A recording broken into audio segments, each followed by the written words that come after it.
Rape victim nga mireklamong gilugos og usab sa iyang kaugalingong gwardiya sa makadaghang higayon samtang ubo sa Witness Protection Program sa Department of Justice gihulga nga patyon. Dennis Tanok, Sugin Limi. Giandam na ni PO2 Christine Luardo, ang pangu sa Women and Children's Death Protection sa Guadalupe Police Station, ang mga pamahayag sa 21 anyos nga babaeng rape victim kinsa nagpatabang sa mga polis kay matud pa gilugos ni sa makadagang higayon sa usa sa mga marshal sa Witness Protection Program nga sakop sa Department of Justice. As of this time, ang ato ang biktima ni request sa og kanang pahuway kay na-stress pa siya og taman, di pa siya maka-concentrate, so kami sad magdepende ra man pud mi sa biktima, so amo ang girespeto ang iyahang hangyo sa amo diri nga mga investigador. Gipaabot pa sa kapulisan ang ilang gipangayong dokumento gikan sa buhatan sa WPP.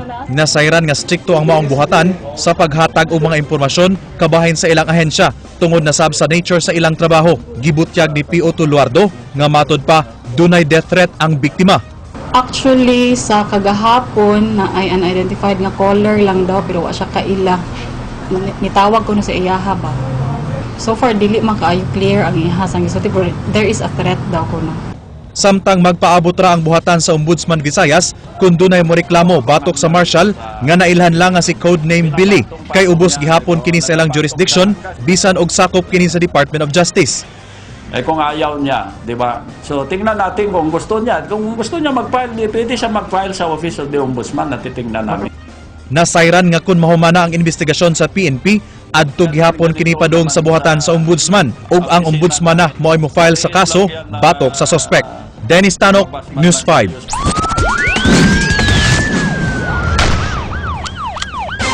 Usa ka tawo nga tighimo og mga peke nga mga dokumento og kwarta na dakpan sa kapulisan.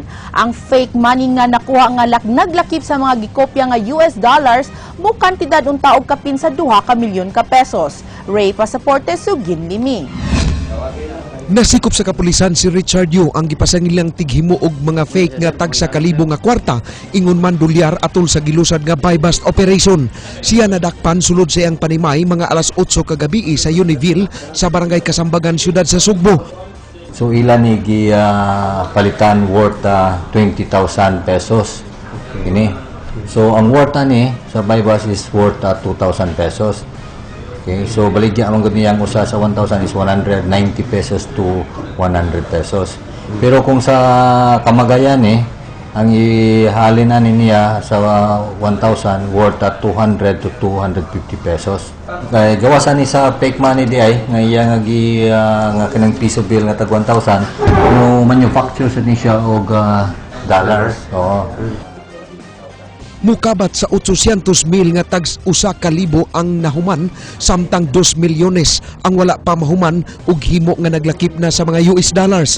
Ang kwarta dadon sa nasod sa Malaysia kay dunay may order niyo. Kay kining kwarta iya ni dunay order sa iya no i-ship ni niya sa Malaysia no. Then ilisa ni siya og kwarta nila dito ringgit kaya ang ringgit kuno mahalin man na kuan man na diya sa Mindanao, no? Somewhere siguro sa kanang barter trade, no? Na doon sa Malaysia. Gawa sa pagpanghimo og fake money, siya muhimo usab og mga diploma, transcript of records. Gani nadakpa na siya sa NBI ni adtong Nobyembre sa maging tuig apan nakapyansa. Nagtuo ang kapulisan nga daghan na kaayong fake money nga nakagawas gumikan sa pagpamaligya niyo diha sa barangay Kamagayan. Mga nakareceive ta og kanang complaint mga katulo kaupat na to nga na taxi driver nga ninaog ni pamasahe og 1,000 peak diha na naos kay Sambangan di sa may Hungkera Kamagayan. O nya second katong naitindahan sa gyapon along sa Arlandon the same complaint nibayad 1,000 peak gyapon. So mo na nga akong gikuha akong tawo nga mag-build up ta. So we find the source. Nakuha nga mga ebidensya sa kapulisan mao ang computer, stamper, printer, CPU, cutter, scanner, mga kahimana niyo sa paghimo niini og fake nga kwarta. Siyo nagdumili sa pagpa-interview sa mga sakop sa media sa dihang kuhaan unta siyang reaksyon. Si Natuel miingon nga iyahang ipatawag karong adlaw ang mga tagdumala sa Bangko Sentral alang na sa tukmang pagpasaka og kaso batok sa dinakpan. Ray Pasaporte, News 5. Journalist sa usa ka Japanese newspaper nga nagbase dinhi sa Subo gikawatan sa iyang mga silingan. Leslie Caminade Vestil, Sugin Bimi.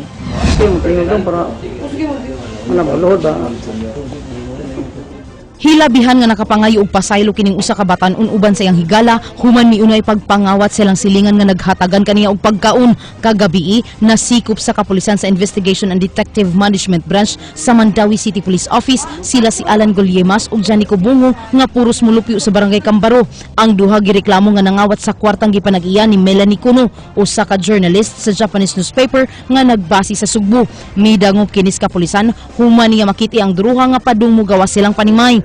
Gisay-say pa ni Kuno nga iyang nadunggan nga nagkanaas pa ilang pultahan dihang nakitaan ang duha nga patubang nga mugawas. Sa iyang pagsusi sa iyang kabtangan, nahanaw na dito ang iyang pitaka og kwarta nga nagbalor og 30,000 pesos nga iya untang ibayad sa tuition fees sa iyang anak. Wala lang kay nako na siya na report dayon kay giuna sa nakublock akong mga items og kuan credit card. Then pag mga 11 o'clock dito pa nako gi-report sa station 5. So manang karon pa na sila na kuan nasakpan. Gusto ko mapasakaan sila para kuan ba dili nila buhaton sa sunod. Wala na sila ay mabiktima. Igi pa ka ug tarong nga. Mawat ka.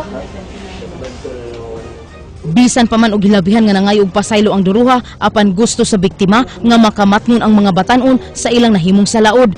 Hinuon giangkon sa mga sospek ang ilang gibuhat ug giuli ang kapin 12,000 pesos nga sobra sa ilang gigamitan sa kwarta. Nadarami sa kumaling tingga ba?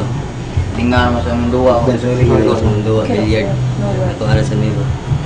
Among na-trace nga mao ni mga pangana, na-locate na mo, kuyog si ma'am pag-follow up, mo to gitudlo ni ma'am nga mao ng mga bata. Leslie Caminade Vestil, News 5. Nasikop ang tulo ka lalaki human masakping naghupot og ginadiling droga sa Dakbayan sa Mandawi.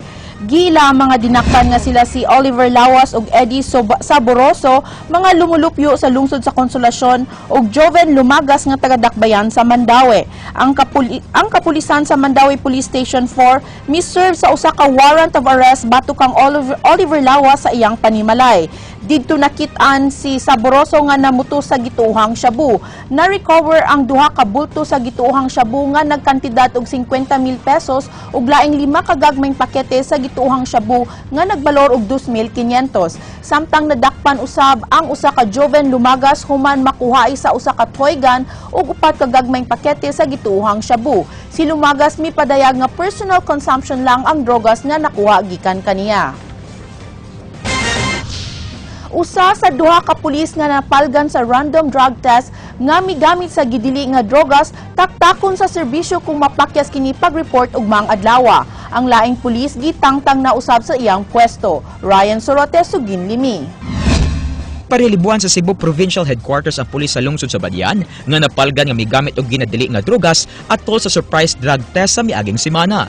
Gi-issue ni Senior Superintendent Patrocinio Comendador ang relief orders batok sa pulis o gibutan kini sa Provincial Personnel Accounting and Holding Unit.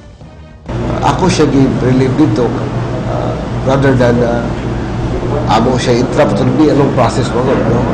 Ako lang i-relieve para maputo lang istorya, but there were reports also nga na-involved siya sa drugas mo to nga i-appeal na to sila sa drug test.